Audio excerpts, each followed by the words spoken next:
আল্লাহ রাব্বুল আলামিন কোরআনুল কারীমের মধ্যে প্রথম নম্বরে সূরা মুমিনুনের প্রথম দিকে বললেন, আমার মুমিন বান্দার প্রথম গুণ হলো সে নামাজি হবে। 2 নাম্বার গুণ হলো সে তার জবানের হেফাজত করবে।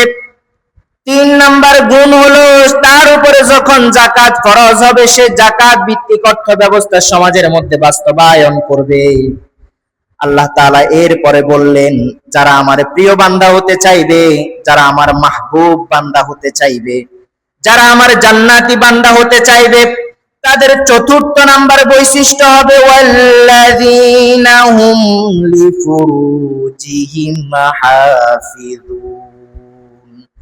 যারা আমার প্রিয় বান্দা হতে চাইবে, যারা মুমিন বান্দা হতে চাইবে, যারা জান্নাতের হকদার হতে চাইবে, যারা দুনিয়ার বুকেই থাকতে তাদের উপর জান্নাতকে ওয়াজিব করে নিতে চাইবে, আমার ওই সকল মুমিন বান্দার 4th নাম্বার গুণাবলী হলো তারা তাদের লজ্জাস্থানের হেফাজত করবে। বলেন না আল্লাহু আকবার।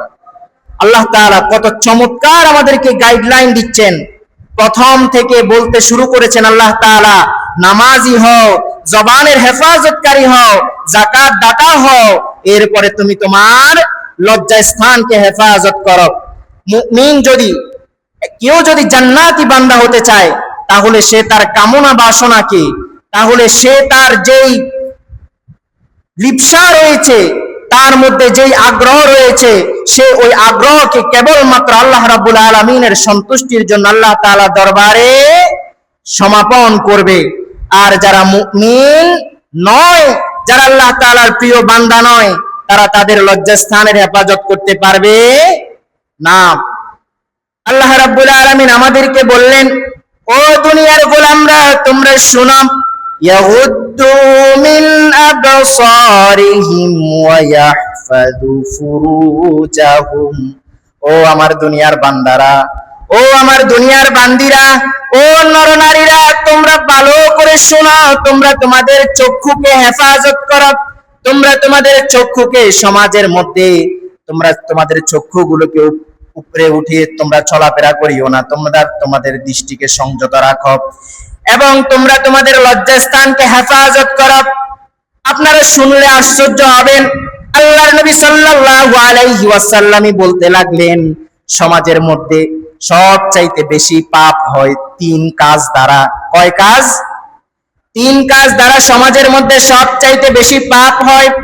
প্রথম নাম্বার, আমাদের দৃষ্টি দিয়ে সমাজের মধ্যে সবচাইতে বেশি পাপ কাজ হয়। 2 নম্বরে আমাদের জবান দিয়ে সবচাইতে বেশি পাপ কাজ হয়। 3 নম্বরে আমাদের লজ্জাস্থান দিয়ে সবচাইতে বেশি পাপ কাজ এই সমাজের মধ্যে বাস্তবায়িত হয়।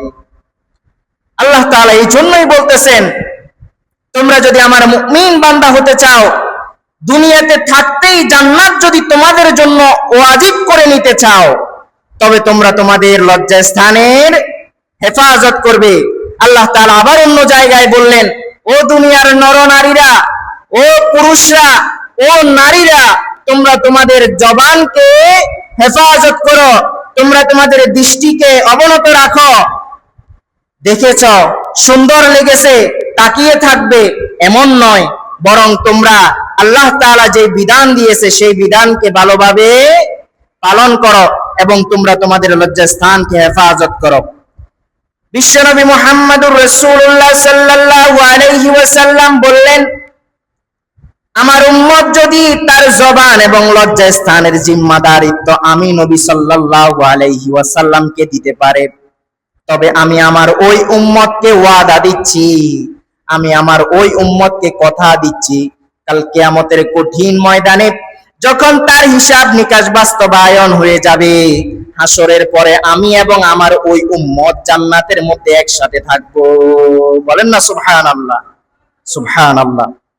কত বড় কথা বলেছেন, কত বড় নিয়ামতের সুসংবাদ দিয়েছেন। আল্লাহ নবী সাল্লাল্লাহু আলাইহি সাল্লাম বলতেছেন, যদি আমাকে আমার উম্মত জবান এবং লজ্জাস্থানের জামিনদার দিতে পারে, যদি সে তার জবান এবং লজ্জাস্থানের হেফাজত করতে পারে, তবে আমি মুহাম্মদ সাল্লাল্লাহু আলাইহি সাল্লাম বলতেছি, তার যখন হাসর কায়েম হয়ে যাবে, হাসরের পরে আমি এবং আমার ওই উম্মত জান্নাতের মধ্যে একসাথে থাকবো। বলেন না সুবহানাল্লাহ।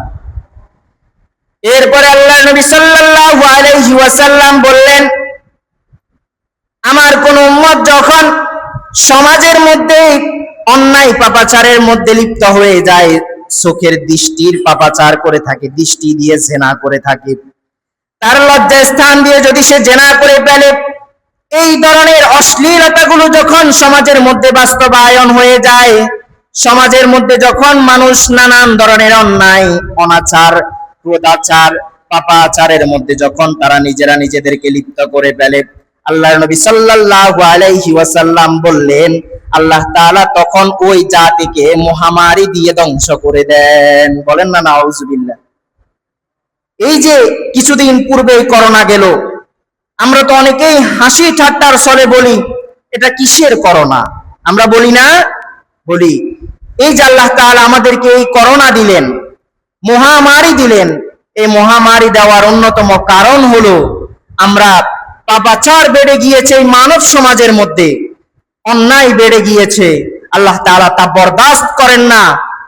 কারণ যেই মনিব, যে মালিক, যেই প্রভু এই জমিনকে সৃষ্টি করেছে, আসমানকে সৃষ্টি করেছে, মানুষকে সৃষ্টি করেছে, সমগ্র কুল কায়নাতকে সৃষ্টি করেছে, সেই মালিকের জমিনের উপরে থেকে যদি আমরা তিনার অবাধ্য হই, তবে তিনি আমাদেরকে ছাড় দেবেন? কখনো ছাড় দেবেন না। এই জন্যই তিনি আমাদেরকে মহামারী দেন। রাসূল সাল্লাল্লাহু আলাইহি সাল্লামের জামানায় যখন ইহুদিরা, খ্রিস্টানরা যখন নানান ধরনের অপকর্মের মধ্যে লিপ্ত হলো, রাসূল সাল্লাল্লাহু আলাইহি সাল্লামের ইন্তেকালের পরে আল্লাহ তাআলা বড় ধরনের একটি মহামারী সমগ্র আরব বিশ্বের মধ্যে ছড়িয়েছেন। এর কারণ হলো ইহুদি খ্রিস্টানরা সমাজের মধ্যে নানান ধরনের পাপাচারের মধ্যে লিপ্ত হয়েছে। আল্লাহ তাআলা তাদেরকে সেই পাপাচার থেকে ফিরিয়ে নিয়ে আসার জন্য, আল্লাহমুখী করার জন্য, দ্বীনমুখী করার জন্য আল্লাহ তাআলা সমাজের মধ্যে এই ধরনের যেই ভাইরাস রয়েছে, সেই ভাইরাস ছড়িয়ে দিয়েছেন। আল্লাহ নবী সাল্লাল্লাহু আলাইহি ওয়াসাল্লাম বললেন, যদি তোমরা অন্যায় করো, যদি তোমরা পাপাচার করো, তবে আল্লাহ তাআলা তোমাদেরকে এই ধরনের মহামারী দিয়ে ধ্বংস করে দেবেন। এই জন্য আমাদেরকে আমাদের চক্ষুদ্বয়কে হেফাজত করতে হবে। আল্লাহ চোখ দিয়েছে দেখার জন্য, এর অর্থ এই নয় যে আমরা গুনাহগার জিনিসের মধ্যে সাব্যস্ত হবে, আমরা নানান ধরনের অসামাজিক কার্যকলাপের মধ্যে লিপ্ত হব। এই জন্য আল্লাহ তাআলা আমাদেরকে চক্ষু দেন নাই, বরং আল্লাহ তাআলা আমাদেরকে চক্ষু দিয়েছেন আল্লাহর নেয়ামত দেখার জন্য, আল্লাহর কোরআন দেখার জন্য, আমরা দেখে দেখে যাতে ইসলামকে বাস্তবায়ন করতে পারি। এই জন্যই আল্লাহ তাআলা আমাদেরকে দৃষ্টি শক্তি দিয়েছেন।